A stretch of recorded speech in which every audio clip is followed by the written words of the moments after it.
Good evening, and welcome back to another episode of Please Call Me Crazy, brought to you by Free People Radio and now powered by our first sponsor, TireGet.com. That's TireGet.com. You have to buy tires from somebody. You might as well buy them from us. Help fund the movement. Help fund the movement, the freedom of movement that the globalist agenda wants to take from you. I am your host, Royce White, and I am here at Free People Radio in the belly of the beast, Minneapolis, Minnesota.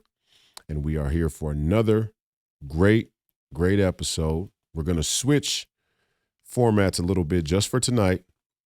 We're having some in-house changes. We're having some in-house, quality control that we're addressing. And for that reason, we're going to go back to something that I promised a while back. And I wasn't necessarily sure how I wanted to do this, whether I wanted to actually go through the video alongside the video or just show the video. But because we have such an interesting platform and it's growing and it's in its infancy, it's in its early stages, we're going to try something that I think you'll enjoy.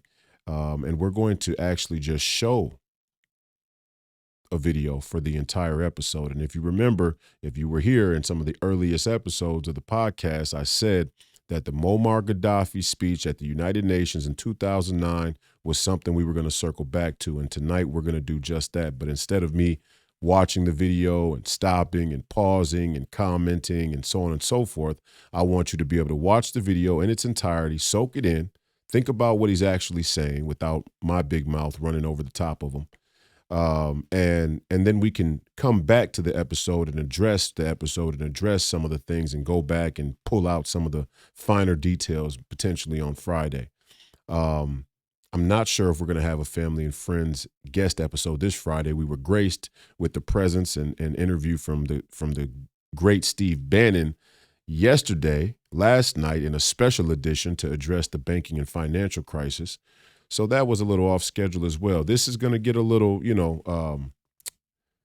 going to get a little helter-skelter for a while. I want to keep a consistent schedule, but things are coming at us in waves that are unprecedented. Things are going on in our country that are unprecedented.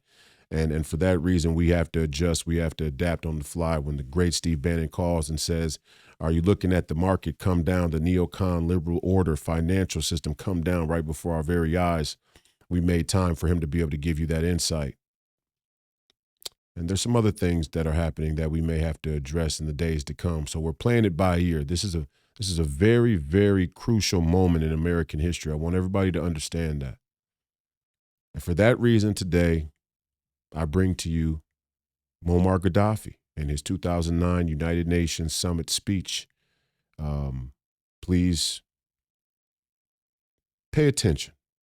Pay attention. The reason why I love this speech is because they have what do they call it? They have a person an interpreter. All right, is it an interpreter or what do they call it, Josh? When the guy is a translator. I'm sorry. Got a lot going on here at Free People Radio today. They had a translator, and you can tell that what Muammar, if you know anything about translators, especially for live streamed events or things like that, the translator is supposed to give you the emotion of what the speaker is trying to convey or say, but they're also supposed to try and stay kind of neutral. There's actually an art in being a live translator. But you can tell from this video you're about to watch that what Muammar Gaddafi said was so unprecedented and so shocking that at moments the translator couldn't help but break his professional decorum and kind of give a chuckle or a sigh or a gasp at what was being said.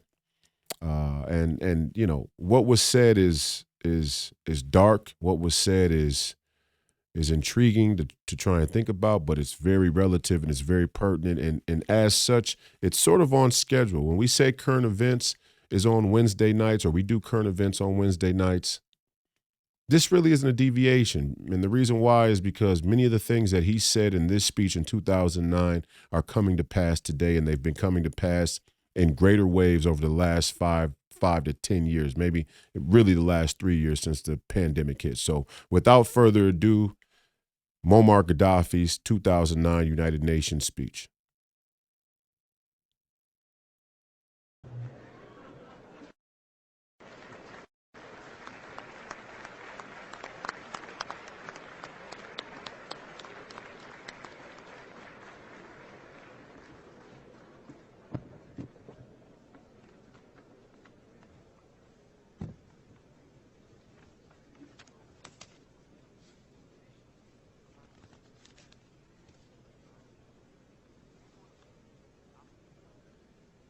بسم الله.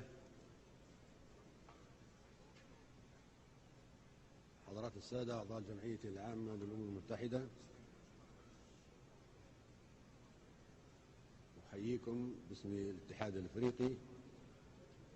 In the name of the African Union, I would like to greet the members of the General Assembly of the United Nations, and I hope that this meeting will be among the most historic in the history of the world. In the name of the General Assembly at its 64th session, presided over by Libya of the African Union, of 1,000 traditional African kingdoms, and in my own name, I would like to take this opportunity as President of the African Union to congratulate our son Obama, because he is attending the General Assembly and we welcome him as his country is hosting this meeting.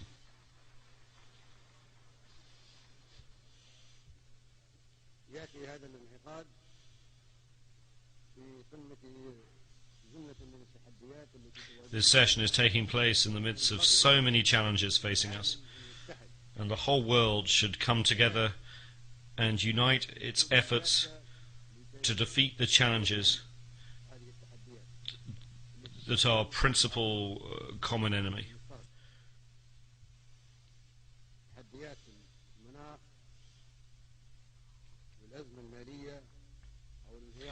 Those of climate change and international crises such as the capitalist economic decline,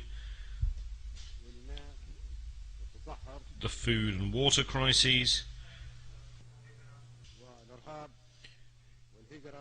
desertification, terrorism, immigration, piracy, man-made and natural epidemics,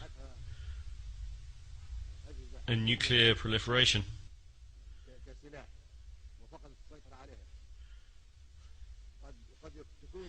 Perhaps influenza H1N1 was a virus created in a laboratory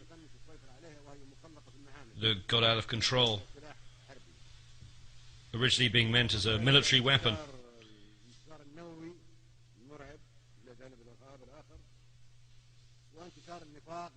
Such challenges also include hypocrisy, poverty, fear, materialism, and immorality.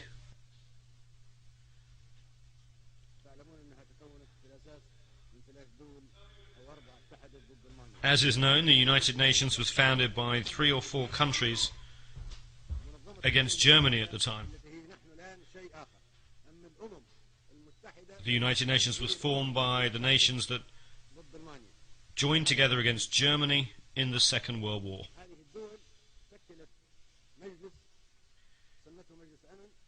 Those countries formed a body called the Security Council, made its own countries permanent members, and granted them the power of veto. We were not present at that time. The United Nations was shaped in line with those 3 countries and wanted us to step into the shoes originally designed against Germany. That is the real substance of the United Nations when it was founded over 60 years ago. That happened in the absence of some 165 countries, at a ratio of 1 to 8.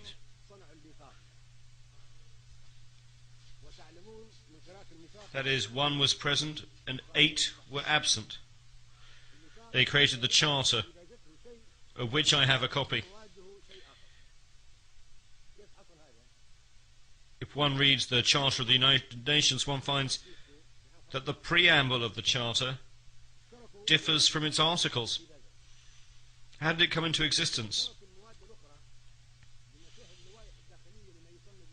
All those who attended a San Francisco conference in 1945 participated in creating the preamble, but they left the articles and internal rules of the procedures of the so-called Security Council to experts, specialists, and interested countries, which were those countries that had established the Security Council and united against Germany. The preamble is very appealing and no one objects to it, but all the provisions that follow it completely contradict the preamble. We reject such provisions and we will never uphold them. They ended with the Second World War.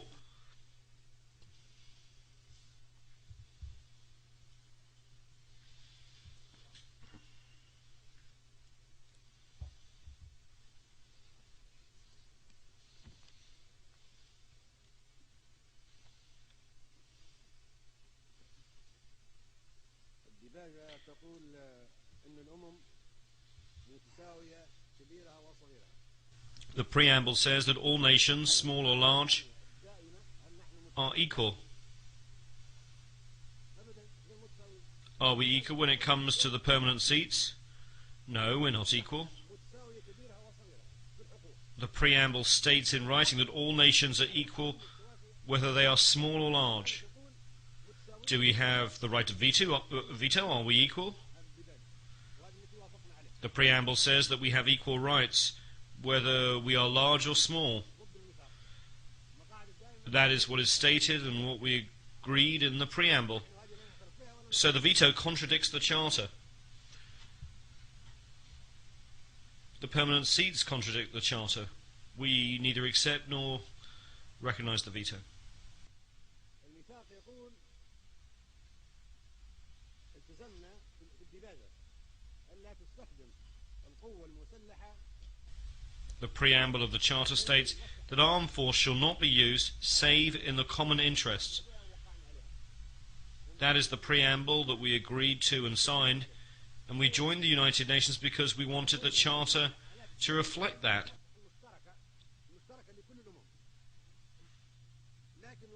It says that armed force shall only be used in the common interest of all nations. But what has happened since then? 65 wars have broken out since the establishment of the United Nations and the Security Council. 65 since their creation, with the millions more victims than the Second World War. Are those wars and the aggression and force that were used in those 65 wars in the common interest of us all? No. They were in the interest of 1 or 3 or 4 countries, but not of all nations.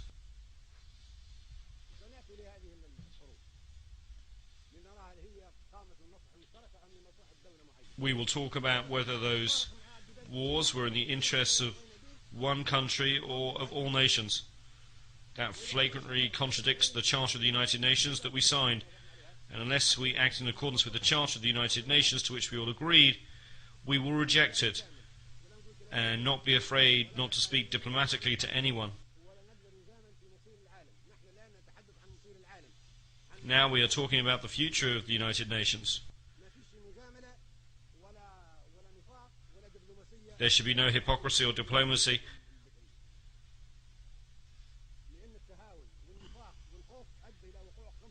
because it concerns the important and vital issue of the future of the world. It was hypocrisy that brought about 65 wars since the establishment of the United Nations.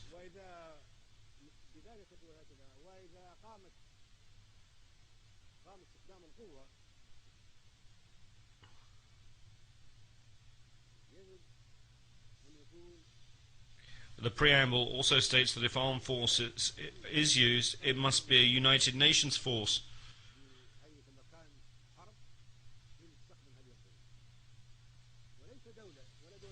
Thus military intervention by the United Nations with the joint agreement of the United Nations, not 1 or 2 or 3 countries using armed force.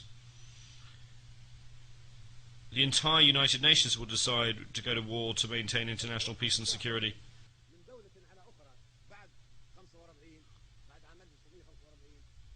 Since the establishment of the United Nations in 1945, if there's an act of aggression by one country against another, the entire United Nations should deter and stop that act.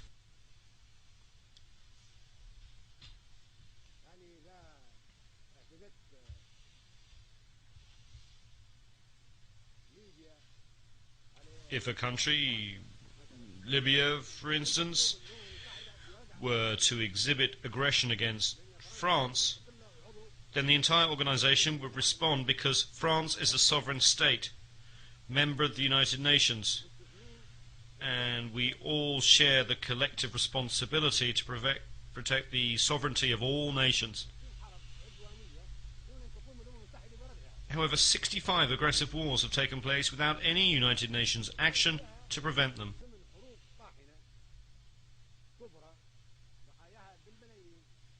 8 other massive, fierce wars, whose victims number some 2 million, have been waged by member states that enjoy veto powers.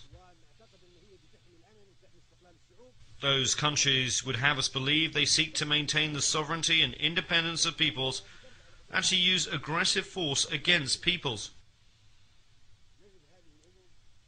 While we would like to believe that these countries want to work for peace and security in the world and protect peoples, they have instead resorted to aggressive wars and hostile behavior, enjoying the veto they granted themselves as permanent members of the Security Council. They have initiated wars that have claimed millions of victims.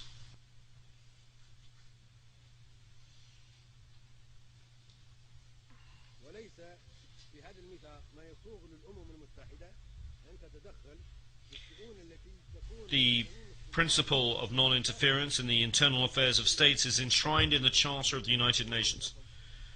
No country, therefore, has the right to interfere in the affairs of any government, be it democratic or dictatorial.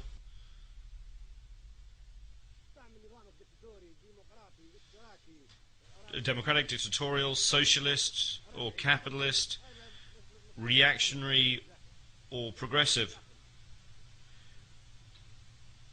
This is the responsibility of each society. It is an internal matter for the people of the country concerned. The senators of Rome once appointed their leader Julius Caesar a dictator because it was good for Rome at that time. No one can say of Rome at that time that it gave Caesar the veto. The veto is not mentioned in the Charter.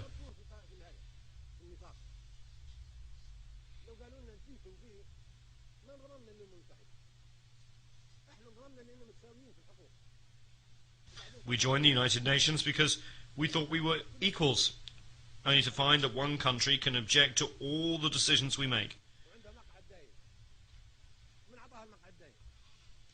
Who gave the permanent members their status in the Security Council?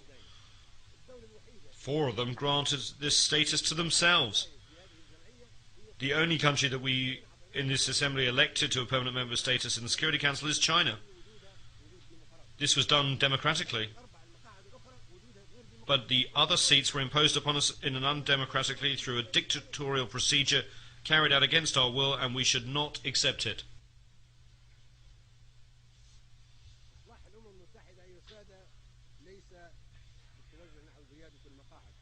The Security Council reform we need is not an increase in the number of members, which would only make things worse.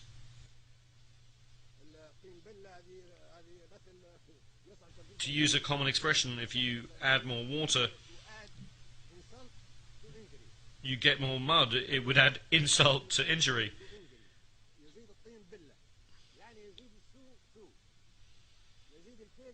It would make things worse simply by adding more large countries to those that already enjoy membership of the Council.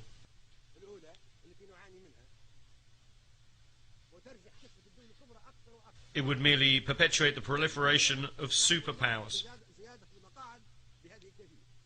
We therefore reject the addition of any more permanent seats. The solution is not to have more permanent seats, which would be very dangerous. Adding more superpowers would crush the peoples of small, vulnerable, and third world countries, which are coming together in what has been called the Group of 100.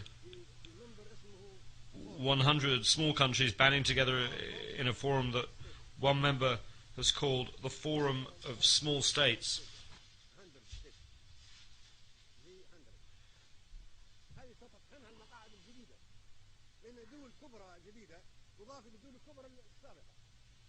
These countries would be crushed by superpowers were additional large countries to be granted membership in the Security Council. This door must be closed. We reject it strongly and categorically.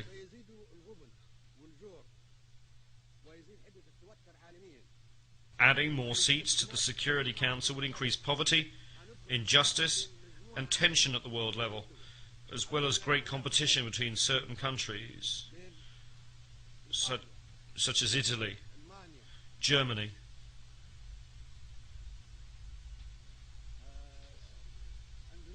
Indonesia, India, Pakistan, the Philippines, Japan, Brazil, Nigeria, Argentina, Algeria, Libya, Egypt, the Democratic Republic of the Congo, South Africa, Tanzania, Turkey, Iran, Ukraine and Greece. All these countries would seek a seat on the Security Council, making its membership almost as large as that of the General Assembly, and resulting in an impractical competition. What solution can there be? The solution is for the General Assembly to adopt a binding resolution under the leadership of Mr. Trekkie based on the majority will of the Assembly members and taking into account the consideration of no other body.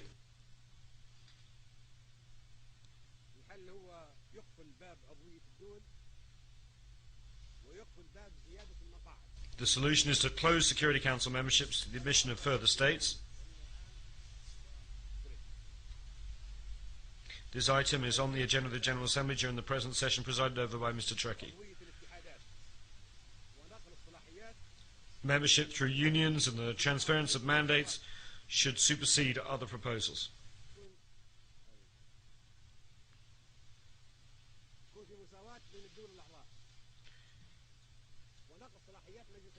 We should focus on the achievement of democracy based on the equality of member states. There should be equality among member states and the powers and mandates of the Security Council, and it should be transferred to the General Assembly. Membership should be for unions, not for states. Increasing the number of member states would give the right to all countries to a seat, in accordance with the spirit of the preamble of the Charter. No country could deny a seat to the Council to Italy, for instance, if a seat was given to Germany. For the sake of argument, Italy might say that Germany was an aggressive country and was defeated in the Second World War.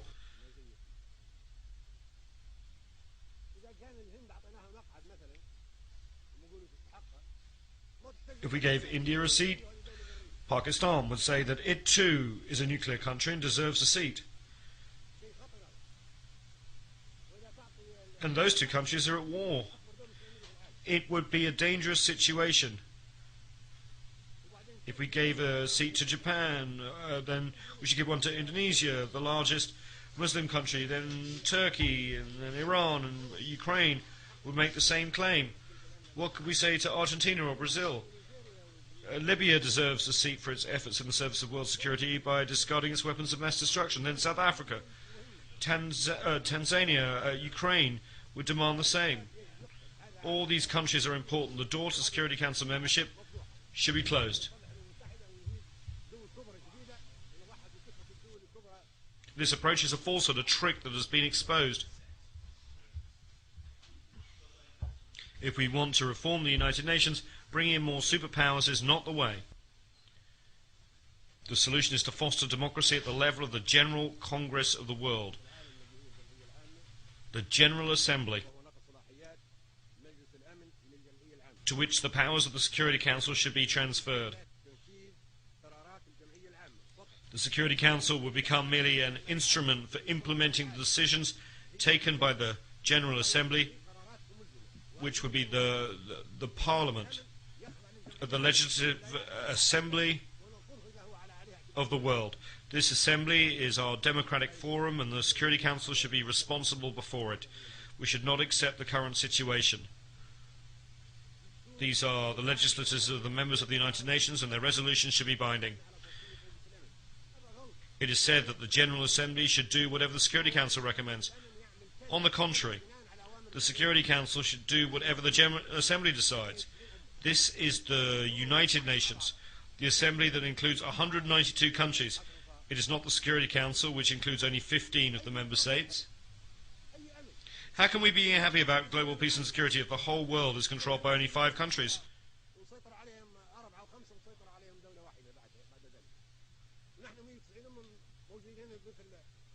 We are 192 nations and countries, and we are like Speaker's Corner in London's Hyde Park.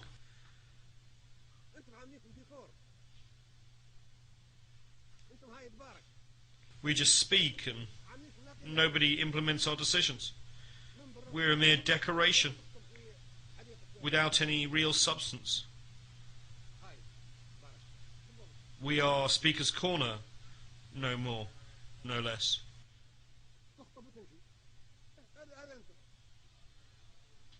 We just make speeches and then disappear. This is who you are right now.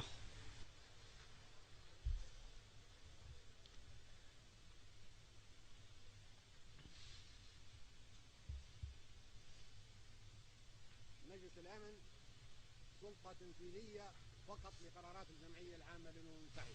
Once the Security Council becomes only an executive body for resolutions adopted by the General Assembly, there will be no competition for membership of the Council.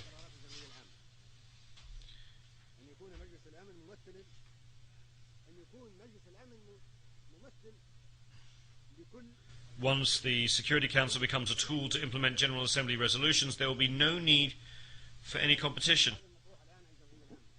The Security Council should quite simply represent all nations in accordance with the proposals submitted to the General Assembly. There would be permanent seats on the Security Council for all unions and groups of countries.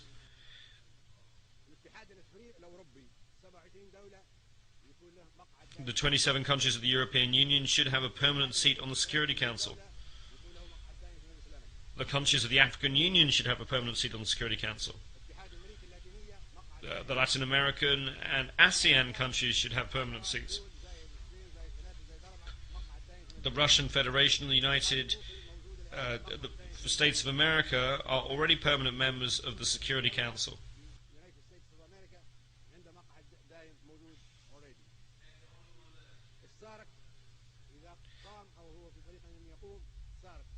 The Southern African Development Community, SADC, once it's fully established, should have a permanent seat. The 22 countries of the Arab League should have a permanent seat. The 57 countries of the Islamic Conference should have a permanent seat. The 118 countries of the non-aligned movement should have a permanent seat.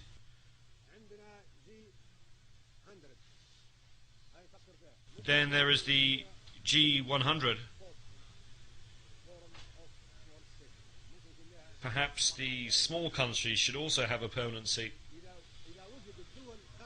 Countries not included in the unions that I have mentioned could perhaps be assigned a permanent seat to be occupied by them in rotation every 6 or 12 months.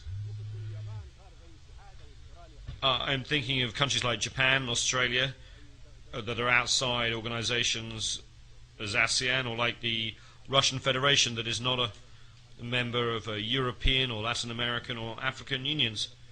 This would be a solution for them if the General Assembly votes in favor of it.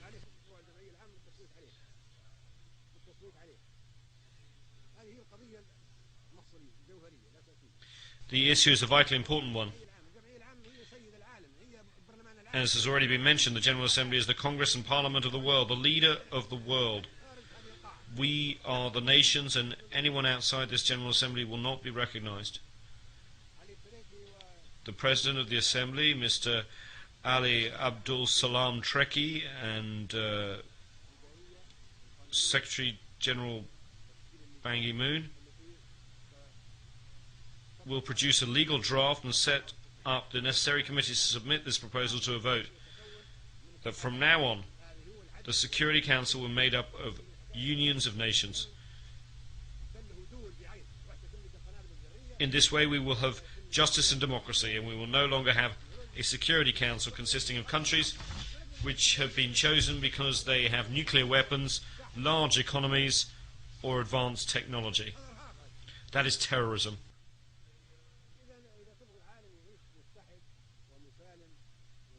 We cannot allow the Security Council to be run by superpowers. That is terrorism in itself.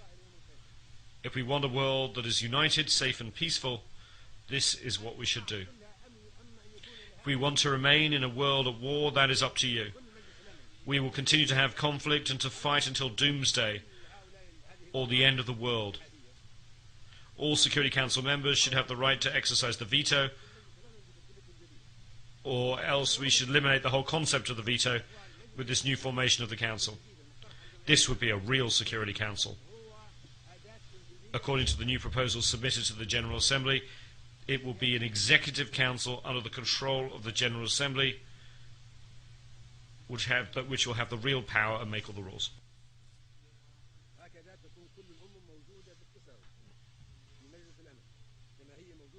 In this way, all countries will be on an equal footing in the Security Council, just as they are in the General Assembly. In the General Assembly, we are all treated equally when it comes to membership and voting. It should be the same in the Security Council.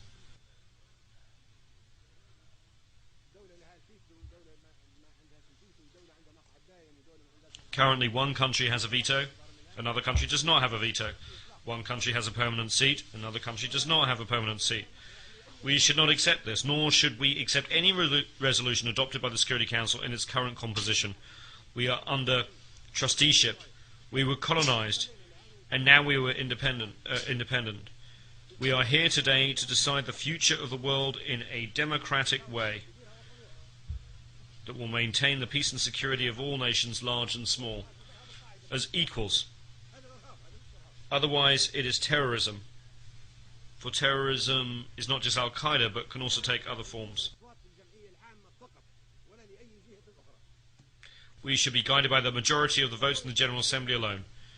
If the General Assembly takes the decision by voting, then its wishes should be obeyed and its decision should be enforced. No one is above the General Assembly. Anyone who says he is above the Assembly should leave the United Nations and be on his own.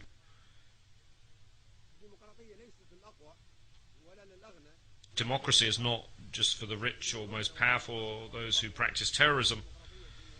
All nations should be and should be seen to be on an equal footing.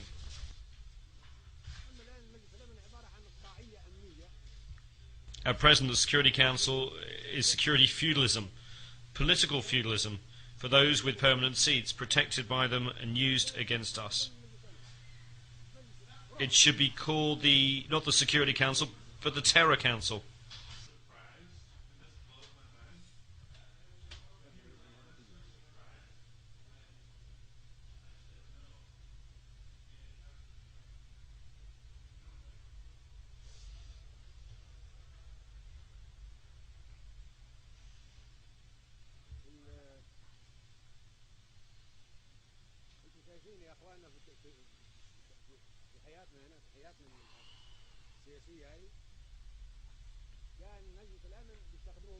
In our political life, if they need to use the Security Council against us, they turn to the Security Council. If they have no need to use it against us, they ignore the Security Council. If they have an interest to promote, an axe to grind, they respect and glorify the Charter of the United Nations, they turn to Chapter 7 of the Charter and use it against poor nations. If, however, they wish to violate the Charter, they would ignore it as if it did not exist at all.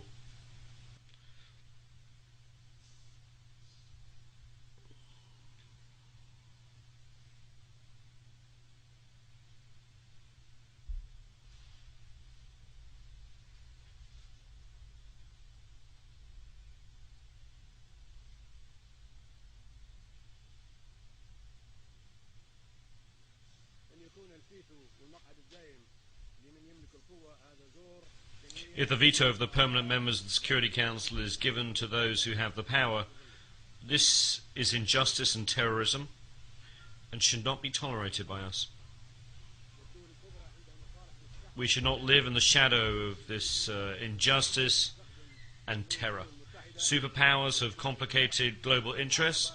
They use the veto to protect those interests.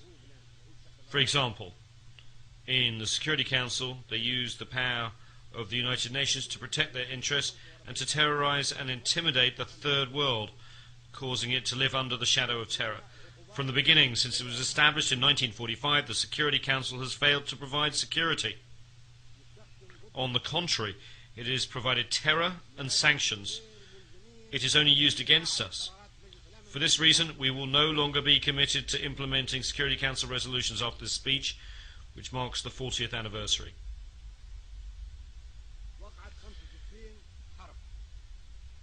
65 wars have broken out, either fighting among small countries or wars of aggression waged against us by superpowers. The Security Council, in clear violation of the Charter of the United Nations, failed to take action to stop these wars or acts of aggression against small nations and peoples. The General Assembly will vote on a number of historic proposals. Either we act as one, or we will fragment. If each nation were to have its own version of the General Assembly, the Security Council and the various instruments and each will have to have an equal footing. The powers that currently fill the permanent seats would be confined to use of their own sovereign bodies, whether they be 3 or 4 of them, and would have to exercise their rights against themselves. This is of no concern to us. If they want to keep their permanent seats, that's fine. Permanent seats will be of no concern to us. We shall never submit to their control or to their exercise of the veto that was given to them. We are not so foolish as to give up the right of veto to the superpowers to use so they can treat us as second-class citizens and outcast nations. It's not we who decided that those countries are the superpowers and respected nations with the power to act on behalf of 192 countries.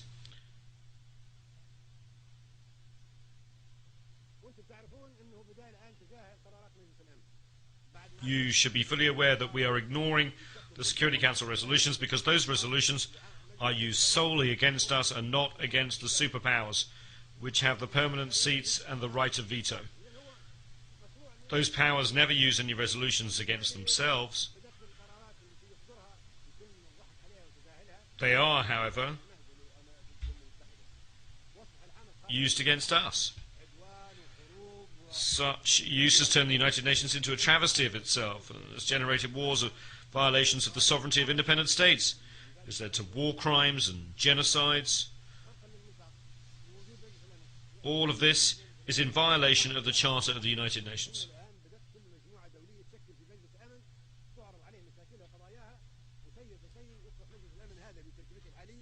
Since no one pays attention to the Security Council of the United Nations, each country and community has established its own Security Council, and the Security Council here has become isolated.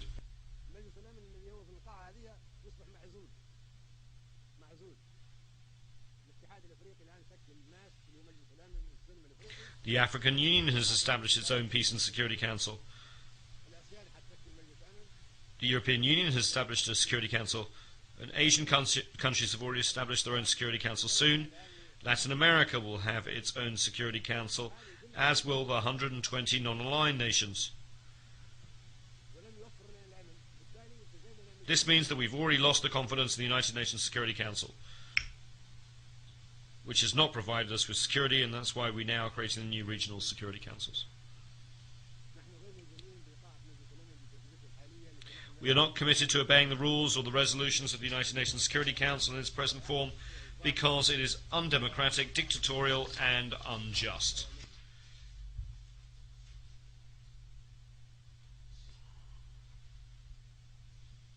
No one can force us to join the Security Council or to obey or comply with the resolutions or orders given by the Security Council in its present composition.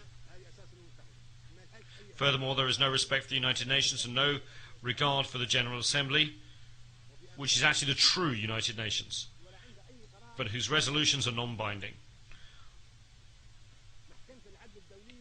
The decisions of the International Court of Justice, the international judicial body, take aim only at small countries and third world nations. Powerful countries escape the notice of the court, or, if judicial decisions are taken against these powerful countries, they are not enforced.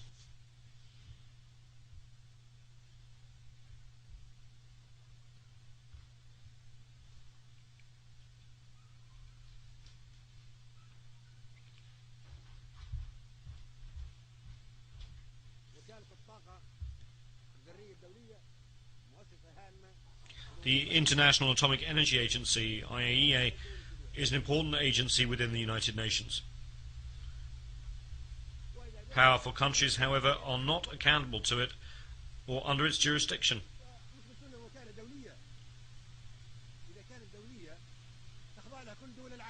We have discovered that the IAEA is only used against us. We are told that it's an international organization, but if that's the case, then all the countries of the world should be under its jurisdiction. If it's not truly international, then right after this speech, we should no longer accept it and should close it down. Mr. Trekkie, in his capacity as President of the General Assembly, should talk to the Director General of the IAEA, Mr. Al-Baradei, and should ask him if he is prepared to verify nuclear energy storage in all countries and inspect all suspected increases. If he says yes, then we accept the agency's jurisdiction. But if he says that he cannot go into certain countries that have nuclear power and he does not have any jurisdiction over them, then we should close the agency down and not submit to its jurisdiction. For your information, I called Mr. El-Baradei when we had the problem of the Libyan nuclear bomb. I called Mr. El-Baradei and asked him if the agreements by the superpowers to reduce nuclear supplies were subject to agency control and under inspection, and whether he was aware of any increases in their activity. He told me that he was not in a position to ask the superpowers to be inspected. So is the agency only inspecting us? If so, it does not qualify as an international organization since it is selective, just like the Security Council and the International Court of Justice. This is not equitable, nor is the United Nations. We totally reject this situation.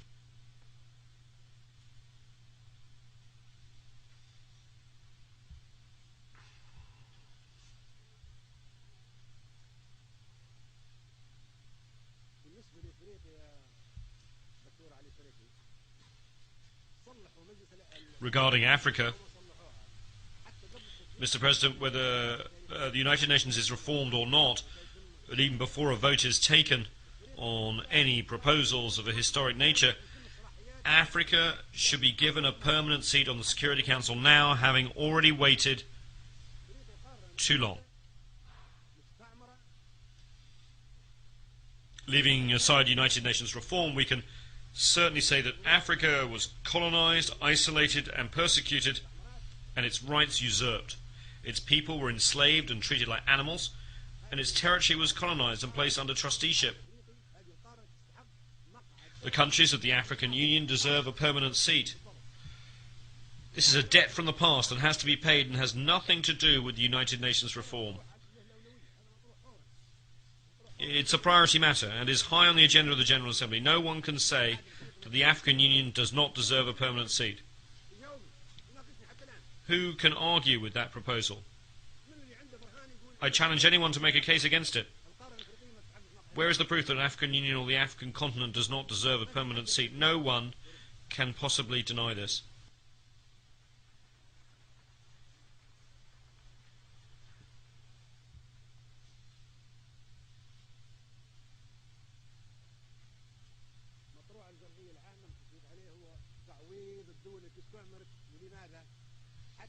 Another matter that should be voted on in the General Assembly is that of compensation for countries that were colonized so as to prevent the colonization of a continent, the usurpation of its rights and the pillaging of its wealth from happening again. Why are Africans going to Europe? Why are the Asians going to Europe? Why are Latin Americans going to Europe? It is because Europe colonized those peoples and stole the material and human resources of Africa, Asia and Latin America, the oil, the minerals, the uranium, the gold, the diamonds, the fruit, the vegetables, the livestock and the people, and use them. Now new generations of Asians, Latin Americans and Africans are seeking to reclaim that stolen wealth, as they have the right to do so. At the Libyan border, I recently stopped 1,000 African migrants headed for Europe. I asked them why were they going there. They told me it was to take back their stolen wealth, that they would not be leaving otherwise. Who can restore the wealth that was taken from us? If you decide to restore all this wealth, there will be no more immigration from the Philippines, Latin America, Mauritius, and India. Let us have the wealth that was stolen from us. Africa deserves $777 trillion in compensation from countries that colonized it.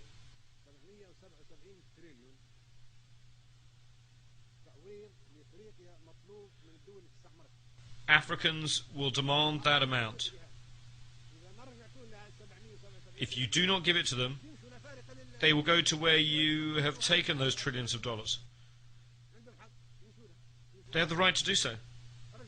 They have to follow that money and bring it back again. Why is there no Libyan immigration to Italy, even though Libya is so close by? Italy owed compensation to the Libyan people. It accepted the fact and signed an agreement with Libya, which is adopted by both the Italian and the Libyan parliaments. Italy admitted that its colonization of Libya was wrong and should never be repeated, and promised not to attack the Libyan people by land, air or sea. Italy also agreed to provide Libya with $250 million a year in compensation over the next 20 years, and to build a hospital for the Libyans maimed as a result of the mines planted in Libyan territory during the Second World War.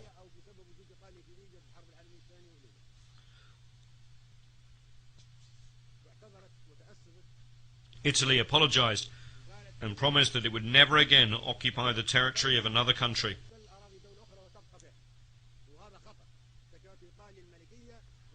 Italy, which was a kingdom during the fascist regime, has made rich contributions to civilization, should be commended for this achievement, together with Prime Minister Berlusconi and his predecessor, who made their own contributions in that regard.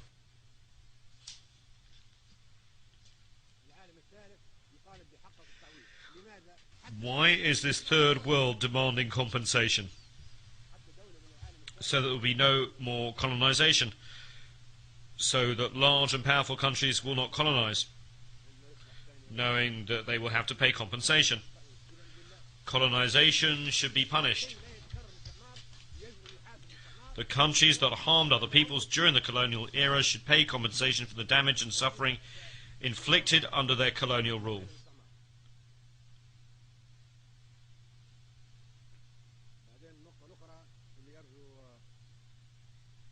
There's another point that I would like to make.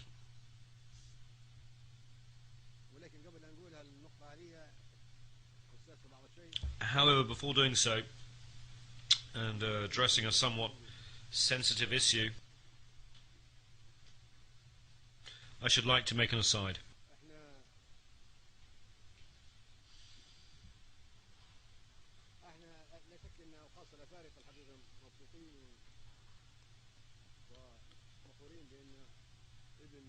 We Africans are happy and proud indeed. The son of Africa is now President of the United States of America. That is a historic event. Now, in a country where blacks once could not mingle with whites, in cafes or restaurants, or sit next to them on a bus, the American people have elected as their president a young black man, Mr. Obama, of Kenyan heritage. That is a wonderful thing, and we are proud. It marks the beginning of a change. However, as far as I am concerned, Obama is a temporary relief for the next 4 or 8 years. I am afraid that we may then go back to square one. No one can guarantee how America will be governed after Obama.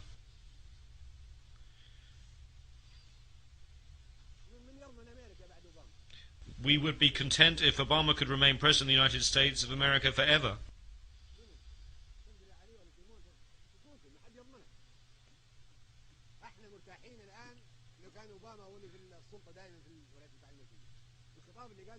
The statement that he just made shows that it's completely different from any American president that we have seen.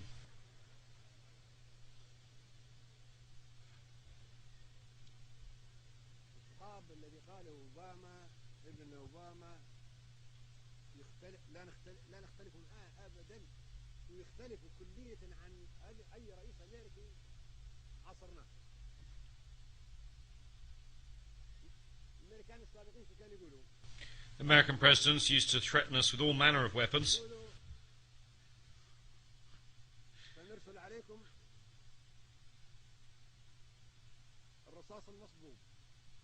saying that they would send us Desert Storm, grapes of wrath, rolling thunder, and poisonous roses for Libyan children.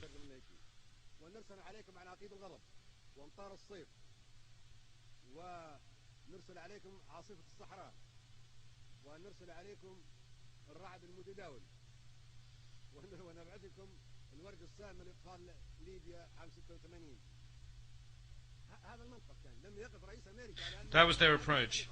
American presidents used to threaten us with operations such as Rolling Thunder, sent to Vietnam, Desert Storm, sent to Iraq.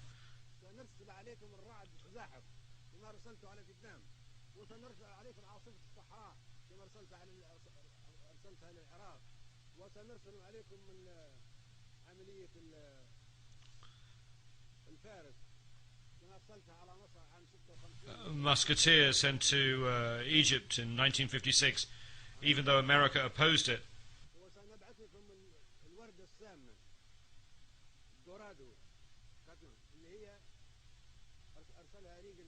And the poisonous roses visited upon Libyan children by Reagan. Can you imagine? One would have thought that presidents of a large country with a permanent seat on the Security Council and the right of veto would have protected us and sent us peace. And what did we get instead? Laser-guided bombs carried to us on F-111 aircraft. This was their approach. We will lead the world, whether you like it or not, and we will punish anyone who opposes us. What our son Obama said today is completely different. He made a serious appeal for nuclear disarmament, which we applaud. He also said that America alone could not solve the problems facing us, and that the entire world should come together to do so. He said that we must do more than we are doing now, which is making speeches. We agree with that and applaud it. He said that we had to come to the United Nations to talk against one another. It is true that when we come here, we should communicate with one another on an equal footing. And he said that democracy should not be imposed from outside. Until recently, American presidents have said that democracy should be imposed on Iraq and other countries. But he said that this was an internal affair. He spoke truly when he said that democracy cannot be imposed from outside.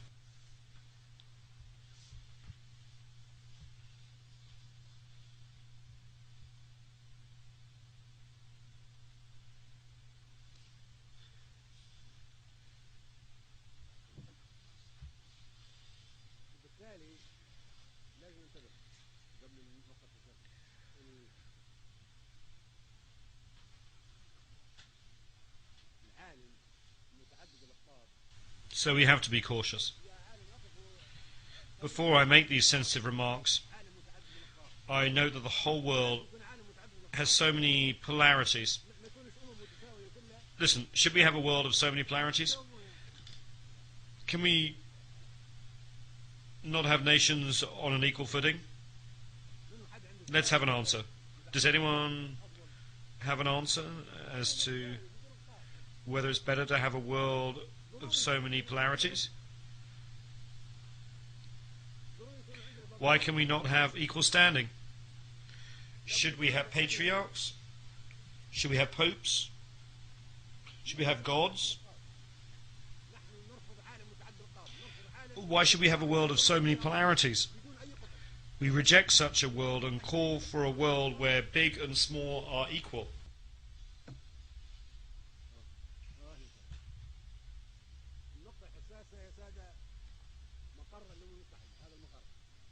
The other sensitive point is the headquarters of the United Nations. Can I have your attention, please?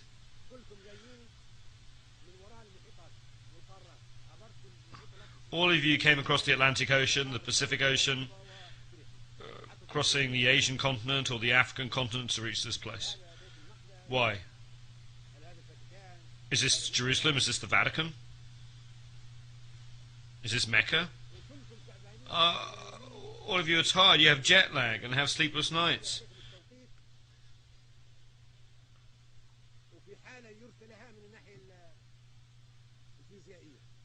You're very tired, very low physically.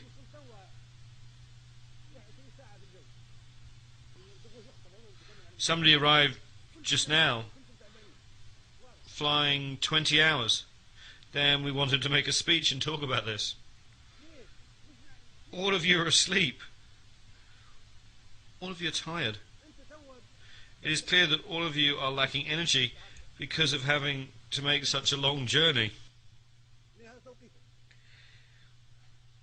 Why do we do that? Some of our countries are in night time and people are asleep. Now you should be asleep because your biological clock, your biological mind is accustomed to being asleep at this time. I wake up at 4 o'clock New York time before dawn because in Libya it's 11 in the morning. When I wake up at 11 it's supposed to be daytime. At 4 o'clock I am awake. Why? Think about it. If this was decided in 1945, should we still retain it? Why can we not think about a place that's in the middle, that is comfortable? Another important point is that America, the host country, bears the expenses and looks after the headquarters and diplomatic missions and looks after the peace and security of the heads of state who come here. They are very strict. They spend a lot of money. New York and all of America being very tight.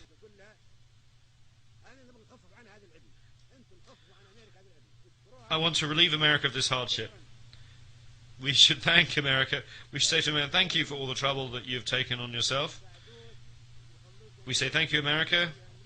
We want to help reassure America and New York and keep them calm.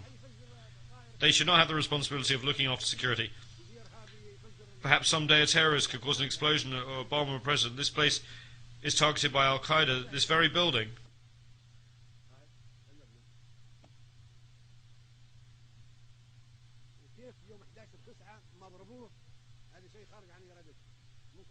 Why was it not hit on September 11th?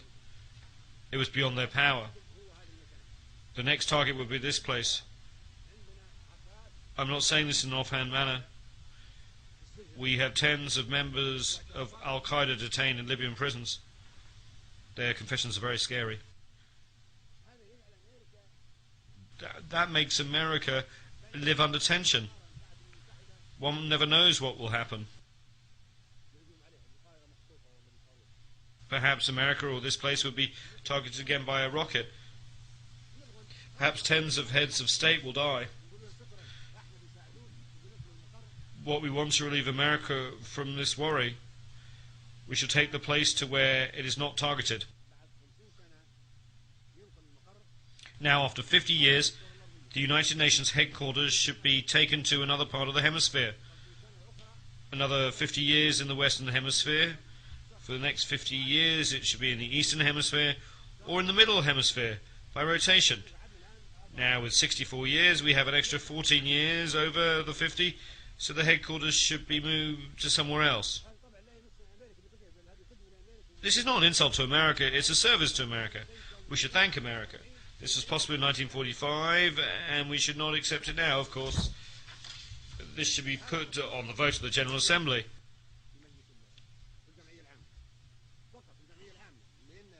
Only in the General Assembly, because in Section 23 of the Headquarters Agreement it says that the United Nations headquarters can be moved to another location only by a resolution of the General Assembly.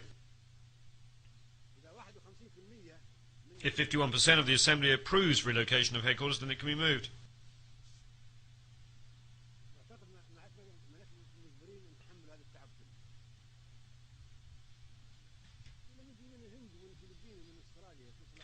America has the right to make its security tight because it's targeted by terrorists and by Al-Qaeda.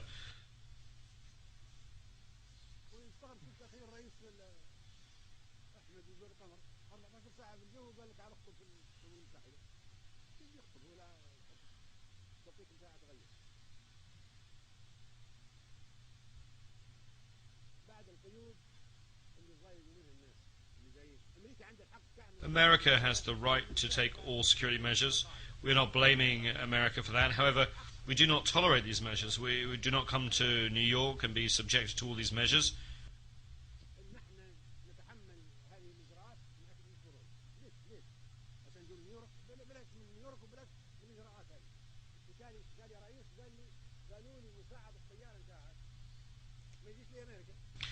One president told me that he was told that his co-pilot could not come to America because there were restrictions.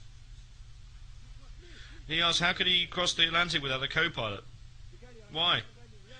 He doesn't know how to come here. Another president complained that his honor guard could not come because there was some misunderstanding regarding his name when it came to granting a visa. Another president said his own doctor could not get a visa and could not come to America.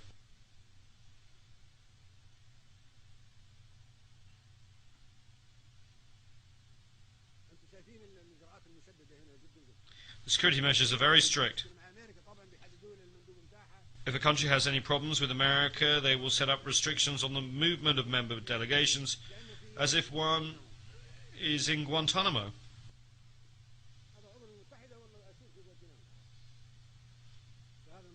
Is this a member state of the United Nations? Or is it a prisoner in the Guantanamo camp that cannot be allowed free movement? This is what is submitted to the General Assembly for a vote, moving the headquarters. If 51% agree, then we come to the second vote, to the middle of the globe, or the eastern part. If we say we move the headquarters to the middle of the hemisphere, why don't we move it to Sirte or Vienna? One can come even without a visa. Once you come as president, Libya is a secure country. We are not going to restrict you to 100 or 500 meters. Libya has no hostile actions against anybody, and I think the same holds true of Vienna.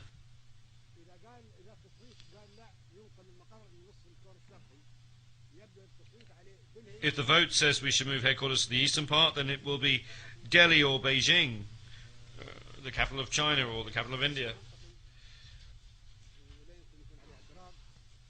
That's logical, my brothers. I do not think there will be any objection to that. And you will thank me for this proposal, for eliminating the suffering and trouble of flying 14, 15 or 20 hours to come here. No one can blame America or say that America will reduce its contributions to the United Nations. No one should have that bad a thought. America, I'm sure, is committed to its international obligations. America will not be angry.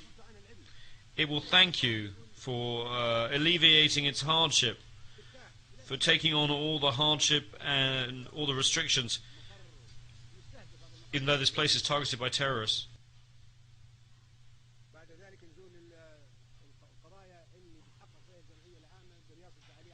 We come now to the issues that will be considered by the General Assembly. We are about to put the United Nations on trial. The old organizations will be finished and a new one will emerge. This is not a normal gathering.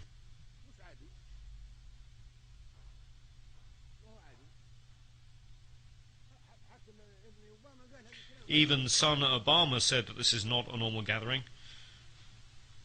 It is a historic meeting.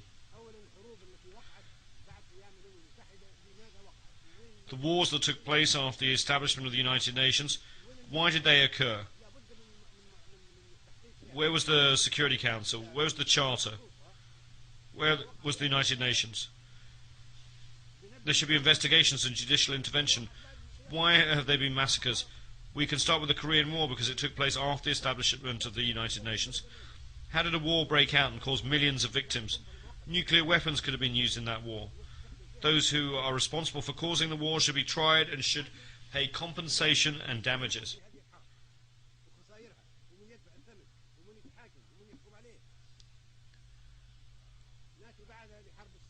Then we come to the Suez Canal War of 1956.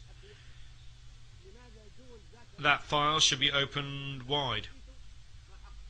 3 countries with permanent seats on the Security Council and with the right of veto in the Council attacked a member state of this General Assembly. A country that was a sovereign state, Egypt, was attacked. Its army was destroyed. Thousands of Egyptians were killed and many Egyptian towns and entities were destroyed, all because Egypt wanted to nationalize the Suez Canal. How could such a thing have happened during an era of the United Nations and the Charter? How is it possible to guarantee that such a thing will not be repeated unless we make amends for past wrongs? Those were dangerous events, and the Suez Canal and Korean War files should be reopened. Next we come to the Vietnam War. There were 3 million victims of that war. During 12 days, more bombs were dropped than during 4 years of the Second World War.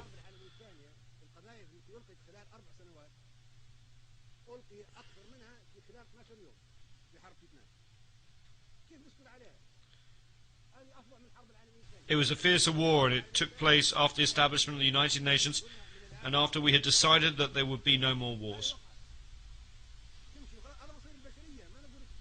The future of humankind is at stake. We cannot stay silent. How can we feel safe? How can we be complacent? This is the future of the world, and we who are in the General Assembly of the United Nations must make sure that wars are not repeated in the future. Then Panama was attacked, even though it was an independent member state of the General Assembly. 4,000 people were killed, and the president of that country was taken prisoner and put in prison.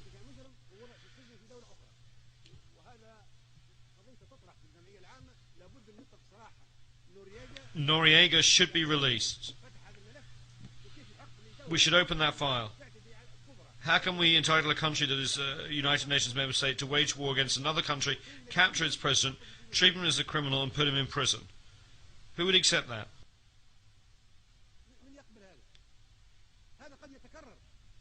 It could be repeated. We should not stay quiet.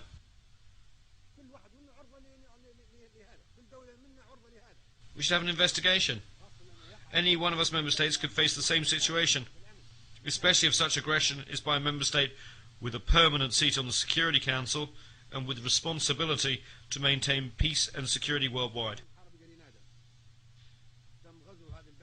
Then there is the war in Grenada. The country was invaded even though it was a member state. It was attacked by 5,000 warships, 7,000 troops and dozens of military aircraft. It's the smallest country in the world. This occurred after the establishment of the United Nations, of the Security Council and its veto, and the president of Grenada, Mr. Maurice Bishop, was assassinated. How could that have happened with impunity? It's a tragedy. How can we guarantee that the United Nations is good or not, that a certain country is good or not? Can we be safe or happy about the future or not? Can we trust the Security Council or not? Can we trust the United Nations or not? We must look into and investigate the bombing of Somalia. Somalia is a United Nations member state. It's an independent country under the rule of IDID. We want an investigation. Why did that happen? Who allowed it to happen? Who gave the green light for that country to be attacked? Then there's former Yugoslavia. No country was as peaceful as Yugoslavia, constructed step by step and piece by piece after being destroyed by Hitler.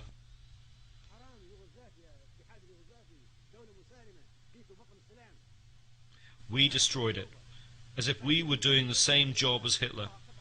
Tito built that peaceful country step by step, brick by brick, and then we arrived and broke it apart from imperialistic and personal interests. How can we be complacent about that? Why can we not be satisfied? If a peaceful country like Yugoslavia faced such a tragedy, the General Assembly should have an investigation and should decide who should be tried before the International Criminal Court. Then we have war in Iraq, the mother of all evils.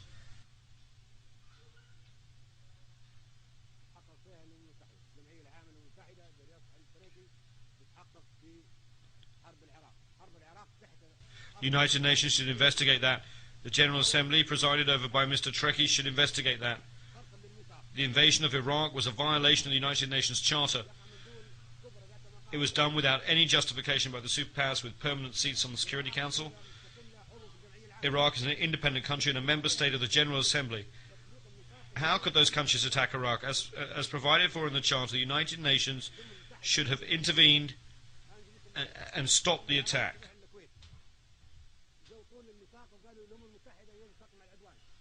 We spoke in the General Assembly and urged it to use the Charter to stop that attack.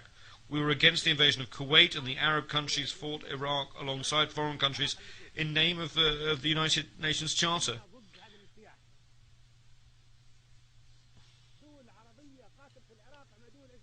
In the first instance, the Charter was respected.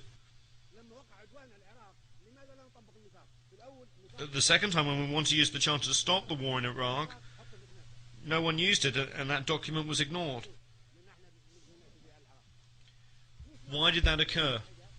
Mr. Trekkie and the General Assembly should investigate to determine whether there was any reason at all to invade Iraq.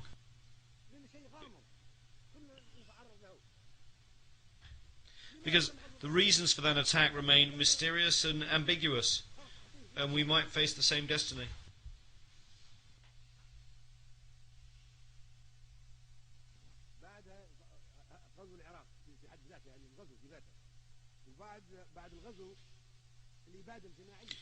Why was Iraq invaded? The invasion itself was a serious violation of the United Nations Charter, and it was wrong. There was also a total massacre or genocide. More than 1.5 million Iraqis were killed. We want to bring the Iraqi file before the International Criminal Court, and we want those who committed mass murder against the Iraqi people to be tried. It's not easy for Charles Taylor to be tried, or Bashir to be tried, or for Noriega to be tried. It's all easy for them.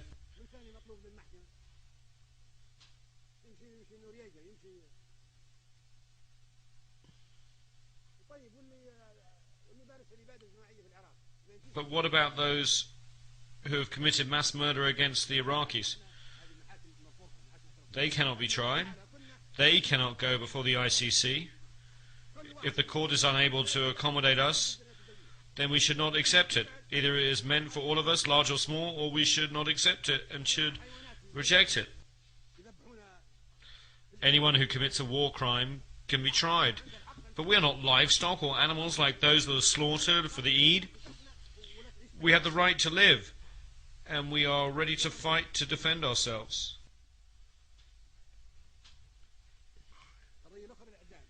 We have the right to live in dignity. Under the sun and on earth, they have already tested us, and we have withstood the test. There are other things as well. What is it that Iraqi prisoners of war can be sentenced to death? When Iraq was invaded and the president of Iraq was taken, he was a prisoner of war. He should not have been tried.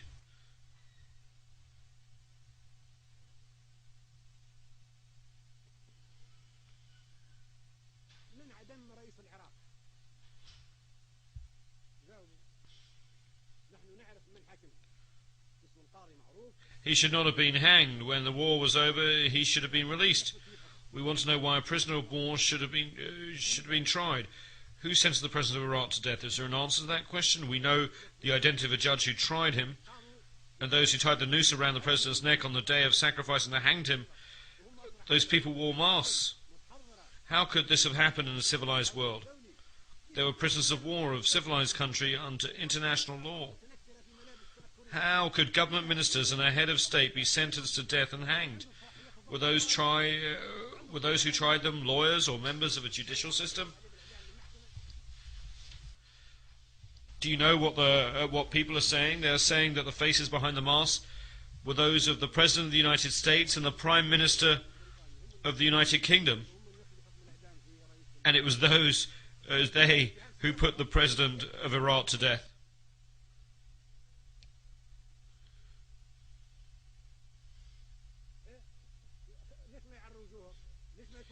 Why do the executioners not unmask their faces? Why do we not know their ranks? Why do we not know whether they were officers, judges, soldiers or doctors? How does it come to the President, the state member of the United Nations, was sentenced to death and killed? We do not know the identity of the executioners. The United Nations is duty-bound to answer these questions. Who carried out the death sentence? They must have legal status and official responsibilities. We should know their identities, and we should know about the presence of a physician and the nature of all the legal proceedings. That would be true for an ordinary citizen, let alone for the president of a state member of the United Nations who was put to death in this manner.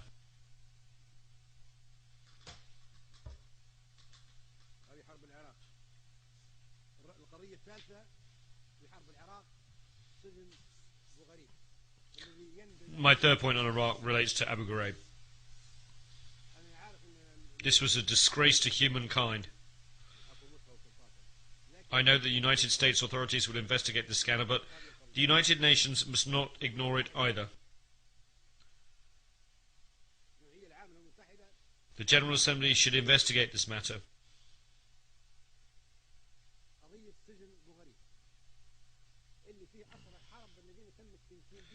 Prisoners of war held in Abu Ghraib prison were tortured.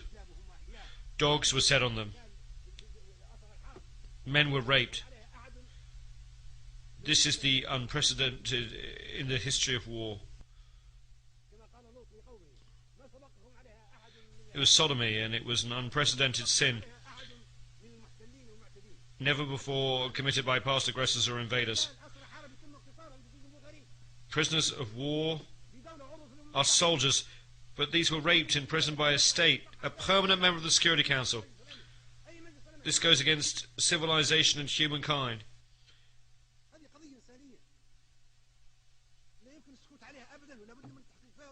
We must not keep silent.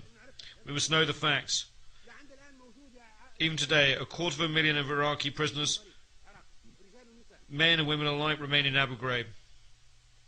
They are being maltreated, persecuted and raped. There must be an investigation.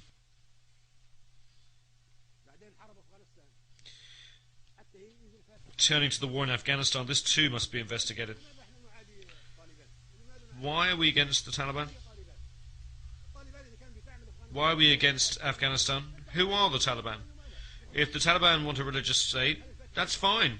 Think of the Vatican. Does the Vatican pose a threat to us? No, it's a religious, very peaceful state. If the Taliban want to create an Islamic emirate, who says that this makes them an enemy? Is anyone claiming that bin Laden is of the Taliban or that he is Afghan? Is bin Laden of the Taliban? No. He is not of the Taliban and he is not an Afghan. Were the terrorists who hit New York of the Taliban? Were they from Afghanistan? They were neither Taliban nor Afghani. Then what was the reason for the wars in Iraq and Afghanistan? If I truly wanted to deceive my American and British friends, I would encourage them to send more troops, and I would encourage them to persist in this bloodbath. But they will never succeed in Iraq or Afghanistan. Look what happened to them in Iraq, which is a desert. It's even worse in mountainous Afghanistan.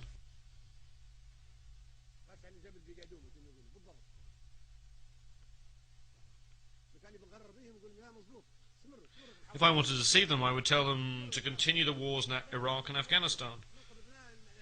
But no, I want to save the citizens of the United States, the United Kingdom, and other countries who are fighting in Iraq and Afghanistan. So I tell them, leave Afghanistan to the Afghans. Leave Iraq to the Iraqis. If they want to fight each other, they are free to do so.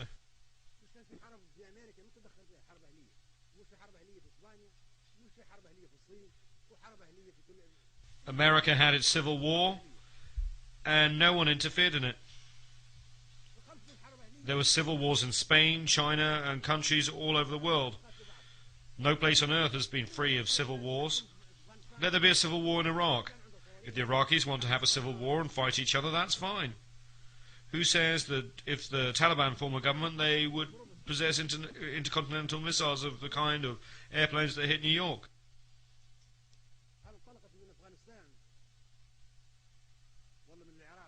Did those aeroplanes take off from Afghanistan or Iraq? No, they took off from American airports. So why is Afghanistan being struck? The terrorists were not Afghans or Taliban or Iraqis. Why are we silent? We must never be war devils. Anyone who does not speak the truth is a silent devil. We are committed to international peace and security. We do not wish to scorn or ridicule humankind. We want to save humanity.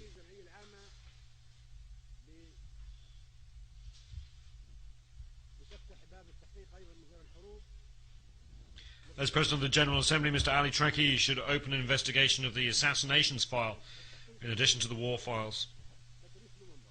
Who killed Patrice Lumumba and why? We merely want to record it in the annals of African history. We want to know how an African leader, a liberator, came to be assassinated. Who killed him? We want our sons to be able to read the history of how Patrice Lumumba, the hero of Congo's liberation struggle, was assassinated. We want to know the facts, even 50 years on. That is one file that should be reopened. And who killed Secretary General Doug Hammarskjöld? Who fired on his aeroplane in 1961 and why? And then there's the assassination of United States President Kennedy in '63.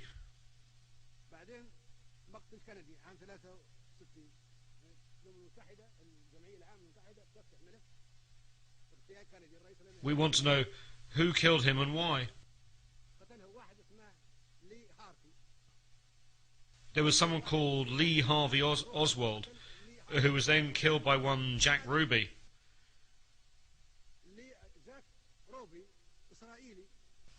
But why did he kill him? Jack Ruby, an Israeli, killed Lee Harvey Oswald, who killed Kennedy. Why did this Israeli kill Kennedy's killer? Then Jack Ruby, the killer of Kennedy, die in mysterious circumstances before he could be tried. We must open the files. The whole world knows that Kennedy wanted to investigate the Israeli Dimona nuclear reactor. This involves international peace and security and weapons of mass destruction. That is why we should open this file.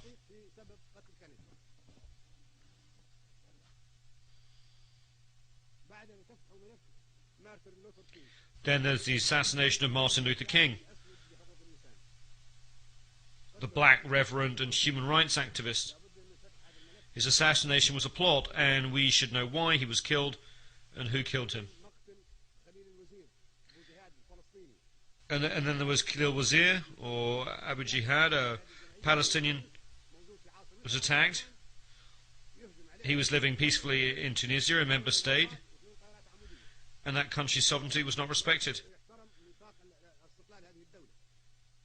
We cannot keep silent, even though submarines and ships were detected along the coast of Tunisia where he was killed. No one was accused or tried. Abu Yad was also killed, and we should know how he was killed. He was killed in ambiguous circumstances.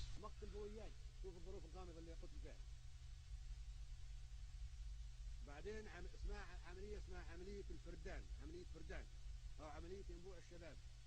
هذه العملية قتل فيها. In Operation Spring of Youth, Kamal Nasser, a poet, Kamal Adwan and Abu Yusuf al-Najjar, 3 Palestinians, were killed in Lebanon, a country that is free, a sovereign state, member of the General Assembly. They were attacked and killed while sleeping peacefully. We should know who killed them, and he should be tried so that the crimes against humanity are not repeated.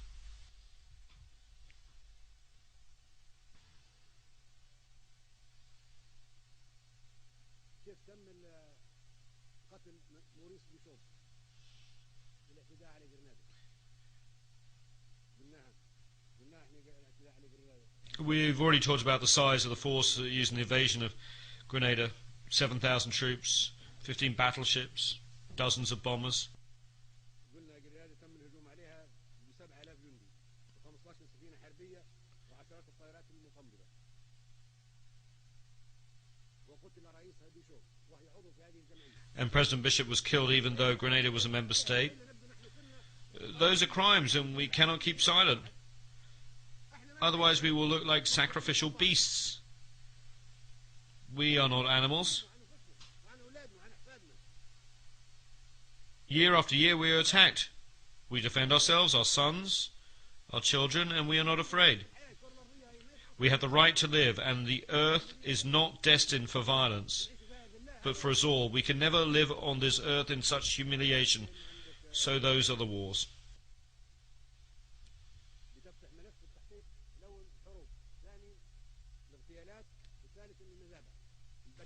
The last files is that of the massacres. In the Sabra and Shatila massacre, 3,000 people were killed. That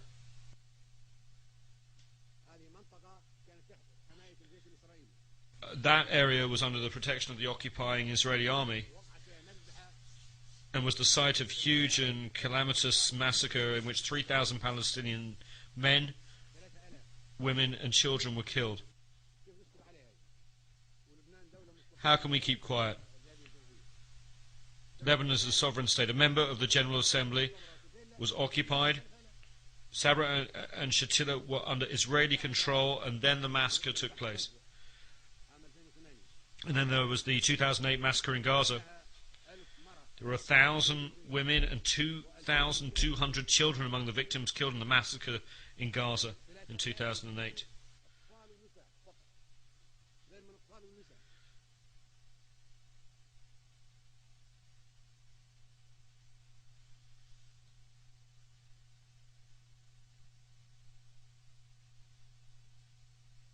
تم تدمير 50 مؤسسة تبع الأمم المتحدة تبع هذه الجمعية. 60 United Nations facilities and another 30 belonging to non-governmental organizations were damaged. 50 clinics were destroyed. 40 doctors and nurses were killed while carrying out humanitarian activities. This took place in Gaza in December 2008. The perpetrators are still alive, and they should be tried by the International Criminal Court. Should we try only the underdogs, the weak and the poor of the third world countries, and not important and protected figures?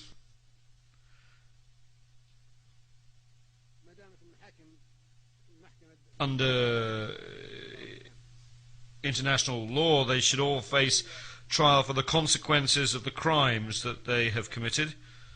Otherwise, the role of the ICC would never be recognized. If the decisions of the ICC are not respected or implemented, if the General Assembly and the Security Council mean nothing, and if the International Atomic Energy Agency serves only certain countries and organizations, then what is the United Nations? It would mean that the United Nations is nothing, and this is insignificant. Where is it? There is no United Nations. Then, while piracy may be a phenomenon of the high seas, a form of terrorism, we may talk about the piracy in Somalia. Somalis are not pirates. We are the pirates. We went there and usurped their economic zones, their fishing, their wealth. Libya, India, Japan, America, any country in the world. We're all pirates. we all entered the territorial waters and economic zones of Somalia and stole. The Somalis are protecting their own fish, their sustenance. They have become pirates because they are defending their children's food. Now we seek to address that matter in the wrong way. Should we send warships to Somalia? We should send warships to the pirates who have attacked and seized the economic zones and wealth of the Somalis and the food of their children. I met the pirates, and I told them that I would negotiate an agreement between them and the international community that respects the 200-mile exclusive economic zone under the law of the sea that protects all marine resources belonging to the Somali people. And that stops all countries from disposing of toxic waste along the Somali coast. In return, the Somalis would no longer attack any ships. We will propose and draft such an international treaty and submit it to the General Assembly. That is the solution. The solution does not lie in sending more military ships to fight the Somalis. That is not a solution. We are addressing the phenomena of piracy and terrorism in the wrong way. Today there is swine flu. Perhaps tomorrow there'll be fish flu. Because sometimes we produce viruses by controlling them. It is a commercial business. Capitalist companies produce viruses so that they can generate and sell vaccinations. This is very shameful and poor ethics. Vaccinations and medicine should not be sold.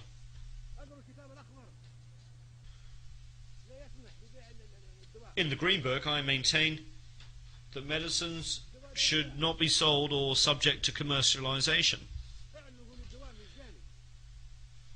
Medicines should be free of charge and vaccinations given free to children.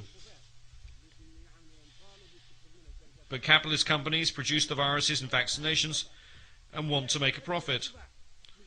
Why are they not free of charge? We should give them free of charge, not sell them.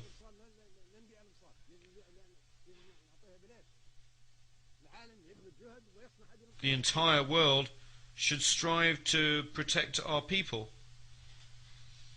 create and manufacture vaccinations, and then give them for free to children and women and not profit by them. All those items are on the agenda of the General Assembly, which has to exercise that duty.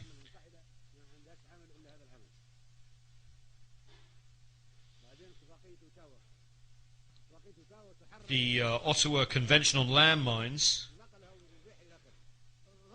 forbids the production of landmines. That is wrong. Landmines are defensive weapons.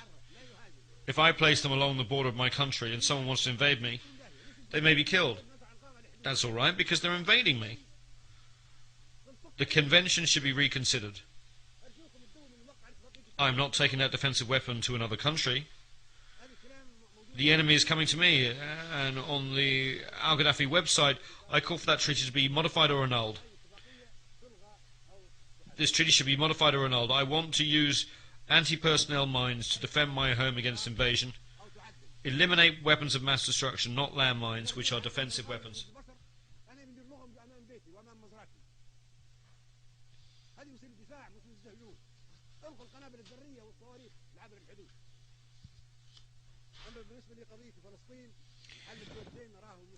With regard to the Palestinian situation, the two-state solution is impossible. It is not practical.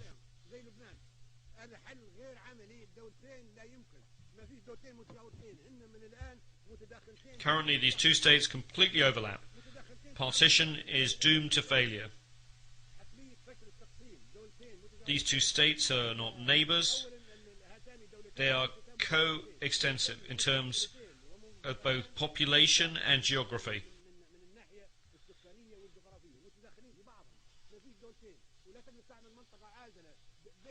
A buffer zone cannot be created between the two states.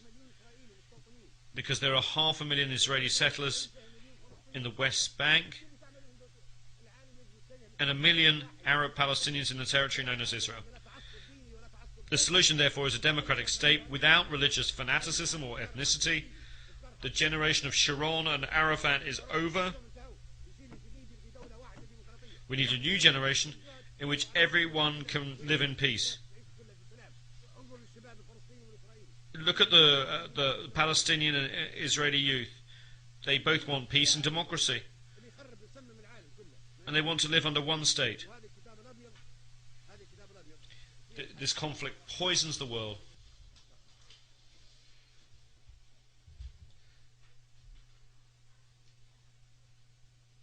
The White Book actually has the solution. I hold it here. The solution is retained. Arabs should have no hostility or animosity towards Israel. We are cousins of the same race. We want to live in peace. The refugees should go back. You are the ones who brought the Holocaust upon the Jews. You, not we, are the ones who burned them. We gave them refuge. We gave them safe haven during the Roman era and the Arab reign in Andalusia and during the rule of Hitler.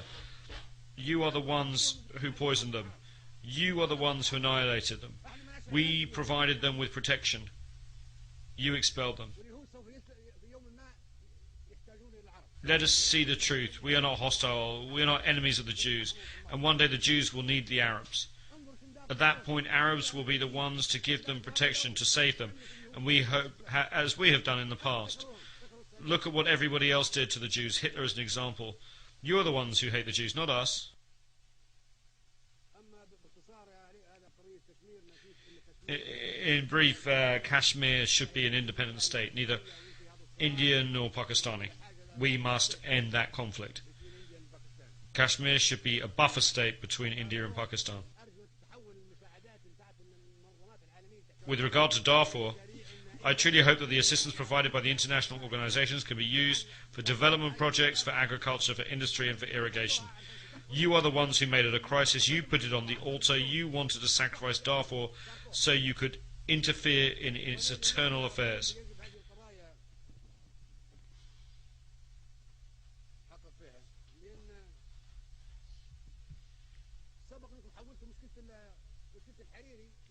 You've turned the Hariri problem into a United Nations problem. You are selling Hariri's corpse. You just want to settle scores with Syria. Lebanon is an independent state. It has law courts, a judiciary and police. At this stage, it is no longer the perpetrators that are being sought. The real wish is to settle scores with Syria, not ensure justice for Hariri. The cases of Khalil al-Wazir, Mummar, Kennedy and Hammarskjöld should also have been turned over to the United Nations if the Hariri case merits such attention.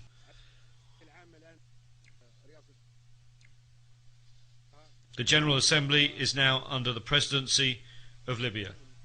This is our right.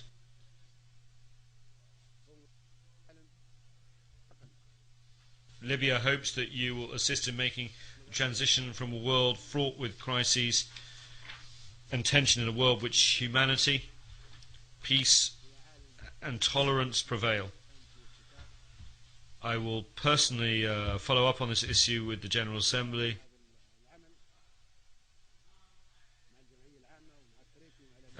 General Assembly and President Trekkie and the Secretary General. It is not our habit to compromise when it comes to the destiny of humanity and the struggles of the Third World and the 100 small nations, which should live in peace always. There you have it, ladies and gentlemen. That was Muammar Gaddafi from the United Nations in 2009. Muammar Gaddafi has obviously since been killed. He was assassinated, you could say. He was murdered. He was overthrown there in Libya, and that whole deal was carried out in collaboration between Barack Obama and Hillary Clinton. Primarily Hillary Clinton, the State Department, and any of the other various intelligence agencies or national security, foreign relations agencies that were involved in the toppling of Libya. But I believe Muammar Gaddafi was overthrown, murdered, assassinated in a very brutal way about 12 to 13 months, maybe even shorter. It might have been 8 to 9 months after this speech was given. So I hope that you enjoyed our format tonight. I hope that you took something from the speech. I hope that it was eye-opening. I know a lot of people have a lot of opinions about Muammar Gaddafi. Obviously, the neocon, neoliberal order and the mainstream media industrial complex will have you believe one thing about Muammar Gaddafi and the people of Libya and other people all around the world, primarily Muslims, but many people all around the world have a different take about Muammar Gaddafi and why he was killed. And I invite you and encourage you to look into that tonight. This has been another episode of Please Call Me Crazy. I am your host, Royce White, and as always, we appreciate your viewership and your listenership all around the world. We are available now on all major platforms, video, YouTube, and Rumble, on video, it's YouTube and Rumble. We're backed up on BitChute. And as far as audio goes, we're on Apple, we're on Spotify, we're on Amazon, we're on Google, we're on iHeartRadio for now. And I dare say that this Muammar Gaddafi speech puts us in jeopardy of being taken down on all platforms because it's speeches like his that they don't want you to hear or they don't want you to remember, which is the main reason why we decided to pull that piece of history into today's current events format and let us reflect on those that have blown the whistle before us. And we may do this again. We may do it on a Thursday. We may do it on a Tuesday. We may do it on a Sunday night. You never know what you'll get from Please Call Me Crazy right now because we're in unprecedented times. This is the fog of war, and we are in the law of unintended consequences. And there are things we need to go back and review from the record, from history, to know where we're going in the future. The fight continues. Godspeed.